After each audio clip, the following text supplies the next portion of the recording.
Hello students and viewers. Today I just brought the second tense, that is past indefinite tense. बेटा इससे पहले मैंने एक video में प्रेजेंट इंडेफिनिट से टेंसेस की शुरुआत की थी. आई होप आप हमारे टच में हैं. तो आज हम करने वाले हैं पास्ट इंडेफिनिट टेंस. 9, 10 प्लस 1. वैसे तो मैंने लास्ट में बोला था 8 के लिए भी है. एनीहाउ, अब जैसे हमने देखा पास्ट इंडेफिनिट टेंस, बेटा ये मैंने पहले ही लिखे हुए हैं साउंड, जैसे ता था, ती थी, ते थे, आ ए ई उ आ. इस तरीके से साउंड लास्ट में आते हैं. ज़्यादातर तो 90% ये वाले साउंड ही आएंगे ज़्यादातर.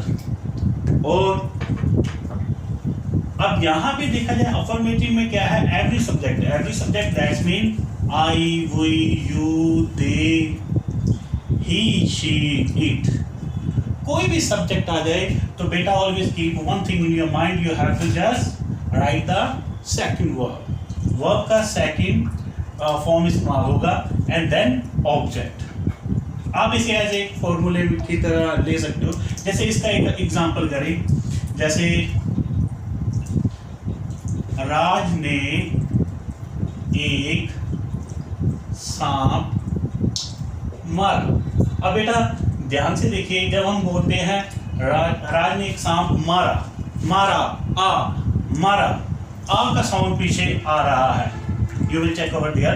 तो यहां से हमें पता चल जाएगा this sentence belongs to the past indefinite tense. अब इसे बनाना कैसे है, we have to just follow the formulas. Formula जैसे है, सबसे पहले सब्जेक्ट आएगा, सब्जेक्ट दैट्स मीन राज. फिर क्या है, वो क्रिया क्या की है, उसने मारने की क्रिया की है. तो then Raj kill a snake. I hope you understand. इसका एक और एग्जांपल कर लें, जैसे मैंने अपने दोस्त को घर बुलाया. अब ये तो सीधा आ गया पीछे, बिल्कुल साउंड बुलाया, आ का साउंड आ गया. तो यहाँ पे मैंने अपने दोस्त को घर बुलाया. तो आई इनवाइटेड भी हो सकता है. इनवाइटेड मतलब किसी को निमंत्रण देना. आप सीधा भी लिख सकते हो, I called my friend at my home. अगर आप चाहे तो इनवाइटेड भी लिख सकते हो. I hope you understand that. जैसे कि यहाँ पे वर्ब का सेकंड है and then you may count it as a object. ये subject verb का second and then object. I hope you understood. आगे बढ़ते इसका, ये तो बेटा affirmative ही था. जैसे कि मैंने हमेशा ही बताया कि इसके 3 फॉर्म्स आगे आ जाते हैं, जैसे एक affirmative, second negative and third one interrogative. अब अगर नेगेटिव की तरफ थोड़ा बढ़े, नेगेटिव में क्या होगा बेटा, सबसे पहले सब्जेक्ट, एवरी सब्जेक्ट, कोई भी सब्जेक्ट जो है पास्ट इंडेफिनिट में क्या है, नेगेटिव. नेगेटिव में हम कैसे करेंगे, एवरी सब्जेक्ट के साथ. याद रखना बेटा, डिड नॉट, इसे डिडंट भी बोल देते हैं स्पोकन इंग्लिश में. डिड नॉट के बाद वर्ब का first form and the object in the last form. I hope you understood. अब इसका एक एग्जांपल कर लेते हैं, जैसे वह कल घर नहीं आया. वह कल घर नहीं आया. आया था और था, ये तो साउंड आ गया है, लेकिन ये वर्ड जो नहीं है ये क्या है, नेगेटिव में आ चुका है. तो सबसे पहले हम सब्जेक्ट लेंगे, ही डिड नॉट या डिडंट कम टू होम. तो बेटा आई थिंक आपको समझ में आ चुका होगा, जब कभी भी नेगेटिव हो तो we have to use did not. बच्चे यहाँ पे क्या है, डज नॉट या डू नॉट लगा लेते हैं. बेटा यही चीज़ें हैं. टेंस की सबसे बड़ी बात यही रखनी है अपने दिमाग में कि रूल्स को फॉलो करना है. If you just break the rule then your sentence would be wrong itself, गलत हो जाएगा. तो प्लीज़ हर एक टेंस के अपने अपने साउंड, अपने अपने फॉर्मूले हैं, रूल्स हैं. अंडरस्टैंड. अब आगे बढ़ते हैं. ये तो बेटा नेगेटिव में था. इसके बाद एक फॉर्म आ जाता है, वो है इंट्रोगेटिव, जिसे हम प्रश्नवाचक भी बोल देते हैं. इंट्रोगेटिव में जैसे जिसमें प्रश्न पूछ लिया जाता है, जैसे क्या तुमने अपना होमवर्क किया। ये अक्सर हमें ये डायलॉग सुना भी होगा, टीचर पूछ लेते हैं, कई बार पेरेंट्स भी घर पे पूछ लेते हैं। तो यहाँ पे वो क्या जो वर्ड है इससे पता है somebody asked us question, तो क्या तुमने अपना होमवर्क किया, तुमने दैट्स मीन यहाँ पे यू। और इसका जो इंट्रोगेटिव का फॉर्मूला है ना, सबसे पहले did, then subject, and then verb का first form, and then object। ये फॉर्मूले को आपने फॉलो करना है। अब यहाँ पे क्या तुमने अपना होमवर्क पूरा किया, यू से पहले क्या आएगा, जैसे मैंने अब सब्जेक्ट से पहले क्या बताया,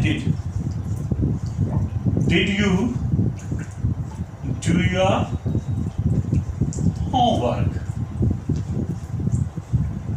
तो बेटा इस तरीके से क्या है, इंट्रोगेटिव को भी कंप्लीट किया जा सकता है। आपने पास्ट इंडेफिनिट में क्या देखना है, पहले तो साउंड ही हमेशा दिमाग में रखना है, उसके बाद इसके जो हमने अफर्मेटिव, नेगेटिव एंड इंट्रोगेटिव किया है तो उसके फॉर्मूले को हमेशा याद रखना है, and according to the formulas you have to just make the sentence. बेटा ये तो था पास्ट इंडेफिनिट टेंस। इसके अगर मैं और भी एग्जांपल्स करवाऊँ जल्दी से तो आपको शायद समझ में आ जाएगा और अच्छे से। जैसे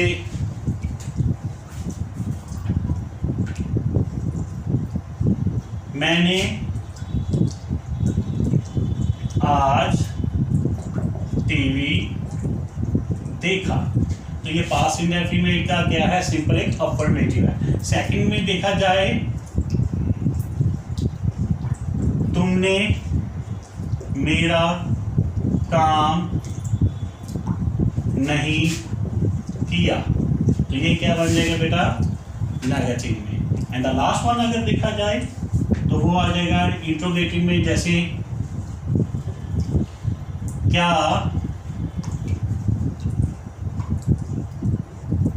हमने अपना होमवर्क किया। चलो ये तो वही पुराने सेंटेंसेस से वो एक और अच्छा बना लेती है, जैसे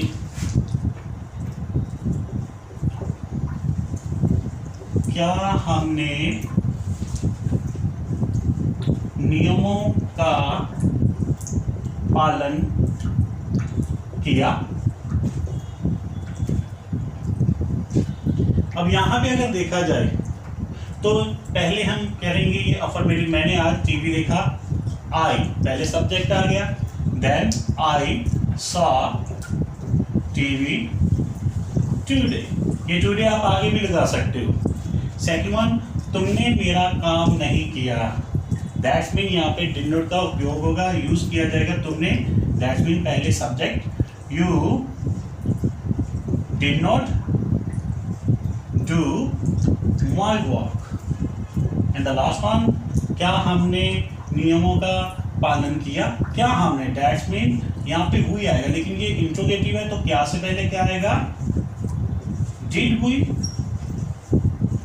फॉलो द रूल्स।